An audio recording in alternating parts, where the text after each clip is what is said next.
आज की कहानी एक ऐसी साजिश की कहानी है। इसमें जो क्राइम हुआ वो तो खौफनाक है ही, लेकिन इस क्राइम को करने की जो वजह थी वो उससे कहीं ज्यादा खौफनाक है। नमस्कार दोस्तों, मैं ऋचा कुमारी आप लोग का स्वागत करती हूँ अपने चैनल सिनेस्टार सीक्रेट में। आप लोग सपोर्ट कीजिए, हमारे चैनल को सब्सक्राइब, लाइक, कमेंट कीजिए, बेल प्रेस करके नोटिफिकेशन ऑन कर लीजिए। यह कहानी महाराष्ट्र के गढ़चिरौली जिले की है और बिल्कुल ताज़ी कहानी है। अभी 20 सितंबर की बात है। इस गढ़चिरौली में एक परिवार रहा करता था, बिल्कुल हंसता खेलता परिवार। परिवार के मुखिया थे शंकर कुंभारे। शंकर कुंभारे, उनका बेटा, उनकी बहू, उनकी पत्नी, सभी लोग साथ रहा करते थे। जिंदगी ठीक ठाक चल रही थी, आम परिवार की तरह सब कुछ खुशहाल था। लेकिन फिर होता यह है कि सितंबर के दूसरे हफ्ते में अचानक शंकर कुंभारे बीमार पड़ जाते हैं। बिल्कुल हट्टे-कट्टे, तंदुरुस्त इंसान थे, लेकिन अचानक उनके पूरे बदन में तेज दर्द शुरू हो जाता है। सिर में दर्द होने लगता है। पहले तो लगा कि यह नॉर्मल है, मौसम बदल रहा है, लेकिन अगले ही दिन उनकी पत्नी विजया कुंभारे को भी वही समस्या शुरू हो जाती है। अब दोनों को एक ही तकलीफ, पूरे बदन में दर्द, सिर में तेज दर्द। यह सारी चीजें हम लोग आम तौर पर मानकर चलते हैं कि होती रहती हैं, लेकिन जब यह दर्द बर्दाश्त के बाहर हो गया तो घरवालों को लगा कि कुछ गड़बड़ है। पहले उन्हें इलाके के अस्पताल में ले जाया गया। डॉक्टर ने देखा, लेकिन कुछ समझ में नहीं आया।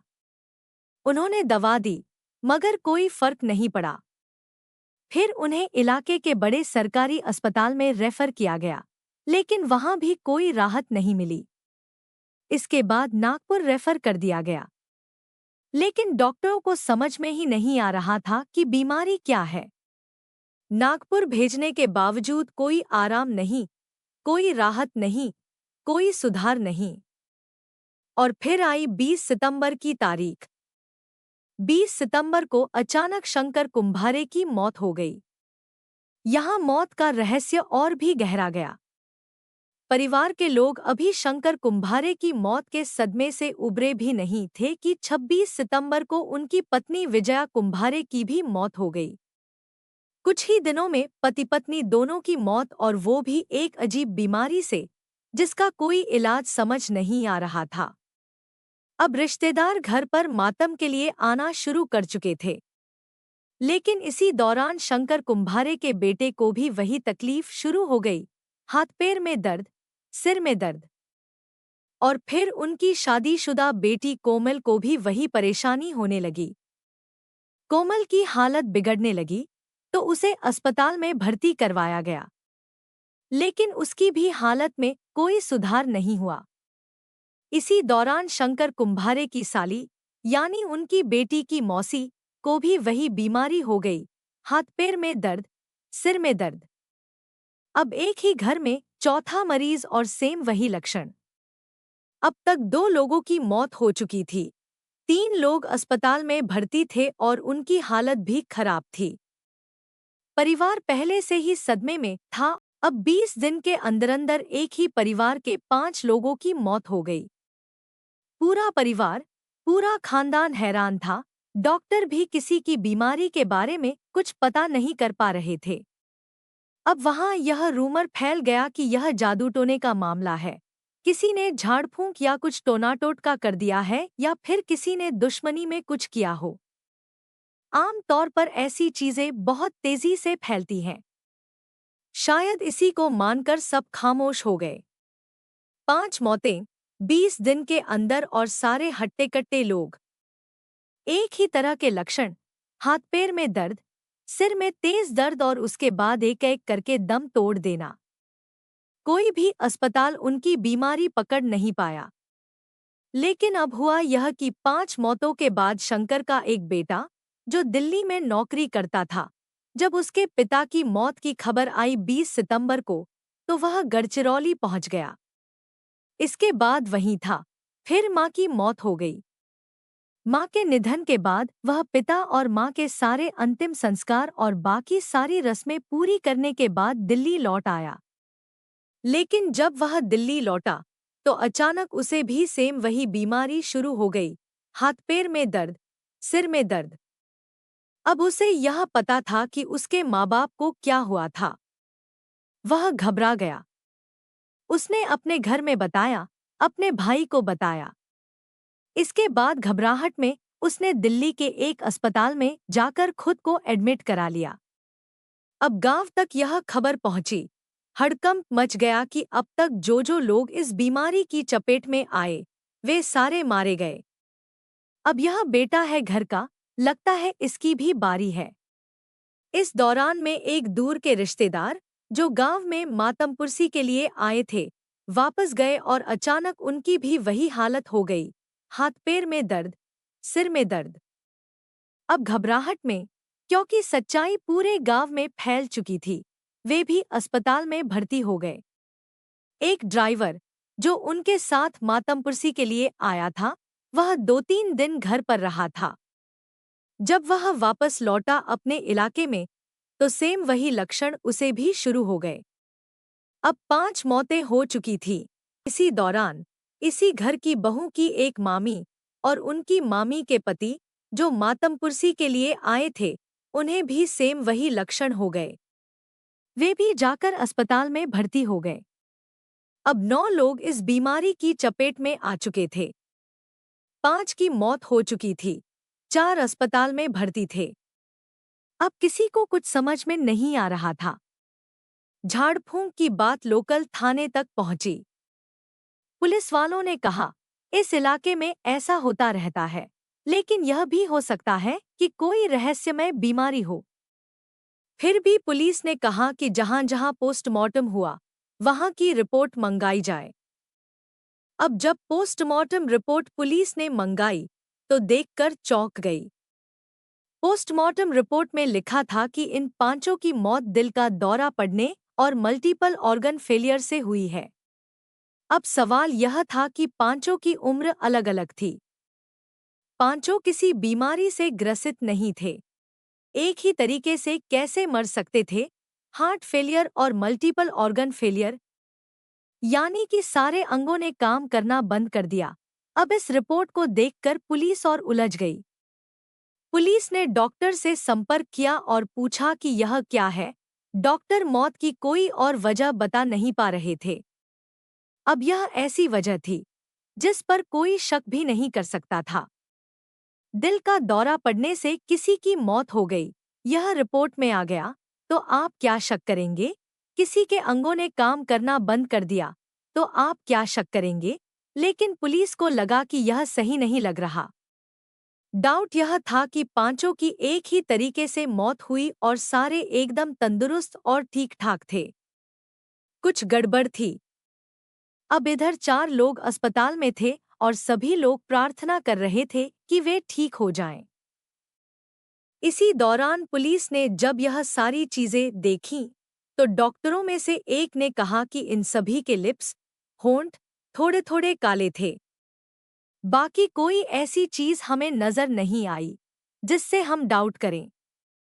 अब पुलिस को लगा कि कुछ तो गड़बड़ है, क्योंकि इस रिपोर्ट में मौत की वजह तो क्लियर थी, लेकिन एक ही तरह की। जाकर अब उस घर में पूछताछ करने का फैसला किया। परिवार में बचा ही कौन? एक बेटा वहां एडमिट है, घर में एक बहू थी। पुलिस की टीम पहुंची। पढ़ी लिखी बहू। जब पुलिस वहां पहुंची, अब एक परिवार में 5 लोगों की जब मौत हो जाए और 3-4 लोग एडमिट हो, तो आप उस घर के लोगों की हालत समझ सकते हैं। पुलिस भी इंसान होती है, कैसे बात करे, क्या पूछे? लेकिन फिर भी पुलिस को अपनी ड्यूटी निभानी थी। उसने पूछताछ की, लेकिन जब पूछताछ करने लगी तो पुलिस ने देखा कि जो घर की बहू है, उसका रवैया बड़ा अजीब लग रहा है। मतलब, सास-ससुर और कई लोगों की मौत हो गई, फिर भी वो बहुत नॉर्मल बात कर रही थी। दूसरा, उसकी हेल्थ देखकर यह बिल्कुल ठीक-ठाक लग रही थी। अब यहाँ पर यह था कि अगर इस घर में जादू टोना टोटका, भूत प्रेत या कोई और चीज है, तो एक एक कर लोग बीमार पड़ रहे थे। जो दूर से मातमपुरस के लिए आए, वो भी लौटकर बीमार पड़ गए। लेकिन उसी घर में, उसी छत के नीचे रहने वाली यह इकलौती ऐसी बहू थी, इकलौती ऐसी इंसान थी जो बिल्कुल फिट थी। तो ऐसा कैसे? अगर किसी एक घर में कुछ किया गया हो तो सभी शिकार बनेंगे। लेकिन यह बहू कैसे बच गई? अब यहाँ पर पुलिस को पहली बार डाउट हुआ। लेकिन हालात ऐसे थे कि उससे सख्ती से कुछ पूछताछ नहीं कर सकते थे। पुलिस ने अपनी टीमें लगाई अलग अलग और इस बहू के बारे में जानकारी इकट्ठी करनी शुरू की कि आखिर यह कौन है। जब जानकारी इकट्ठी करनी शुरू की तो बड़ी अजीब अजीब चीजें सामने आईं। पहली, इस लड़की का नाम या इस घर की बहू का नाम संगमित्रा था। संगमित्रा एक कृषि विद्यालय, एग्रीकल्चर यूनिवर्सिटी या कॉलेज में पढ़ाई करती थी और उस कॉलेज की वह टॉपर थी। एग्रीकल्चर यूनिवर्सिटी या कृषि विश्वविद्यालय में तमाम चीजें पढ़ाई जाती हैं। खेती-बाड़ी, कैसे पेड़ पौधों को सुरक्षित रखें, तमाम कीटनाशक दवाएं, तमाम जहर। जब पुलिस के पास यह जानकारी आई कि यह जो बहू है, यह एग्रीकल्चर यूनिवर्सिटी से पास आउट है और टॉपर है, तो पहली चीज जो दिमाग में आई कि फिर इसे तमाम पॉइजन के बारे में जानकारी होगी। अब जितनी भी मौत हुई, वो मल्टीपल ऑर्गन फेलियर से हुई और दुनिया में ऐसे बहुत तरह के जहर हैं, जिनको पकड़ना बड़ा मुश्किल काम होता है। इसीलिए किसी पोस्टमार्टम रिपोर्ट में पॉइजन नाम की तो चीज ही नहीं आई। अब एक तरह से मौत की यह कड़ी कहीं जुड़ गई, अचानक क्लिक कर गई। फिर पता चला कि संगमित्रा इस घर की बहू कैसे बनी। तो पता चला कि कॉलेज टॉप करने के बाद एक लड़के से उसको प्यार हो गया और वह लड़का शंकर का बेटा था। लेकिन दोनों की कास्ट और बाकी चीजें अलग अलग थी।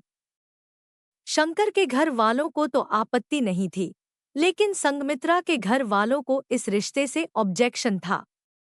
संगमित्रा ने घर वालों की मर्जी के खिलाफ जाकर शंकर के बेटे से शादी कर ली और ससुराल आ गई। माँ बाप को यह शादी इतनी बुरी लगी कि संगमित्रा के माँ बाप ने नाराजगी में कि उनकी बेटी ने ऐसा कदम उठाया, अपने गांव में अपना सर झुका दिया। शर्म के मारे, उनके हिसाब से या सदमे में कि उनकी बेटी ने उनका कहा नहीं माना और अपनी मर्जी से शादी कर ली, संगमित्रा के माँ बाप दोनों ने सुसाइड कर लिया। दोनों ने अपनी जान दे दी। जब संगमित्रा को यह पता चला, तब उसके बाद पहली बार थोड़ा सा एहसास हुआ कि उसने शायद गलत कदम उठाया। उसे माँ बाप की मर्जी के खिलाफ शादी। आपकी एक आज़ाद जिंदगी अलग होती है, लेकिन जब आप ससुराल में होते हैं तो आपके रिश्ते नाते, सास ससुर, यह सारी चीजों को निभाना होता है। लेकिन संगमित्रा उसमें एडजस्ट नहीं कर पाई। जब एडजस्ट नहीं कर पाई तो थोड़ा सा मनमुटाव शुरू हो गया। अब मनमुटाव शुरू हुआ तो फिर उसे एहसास होने लगा कि क्या उसने गलत कदम उठाया। उधर उसकी शादी की वजह से उसके माँ बाप ने खुदकुशी कर ली थी।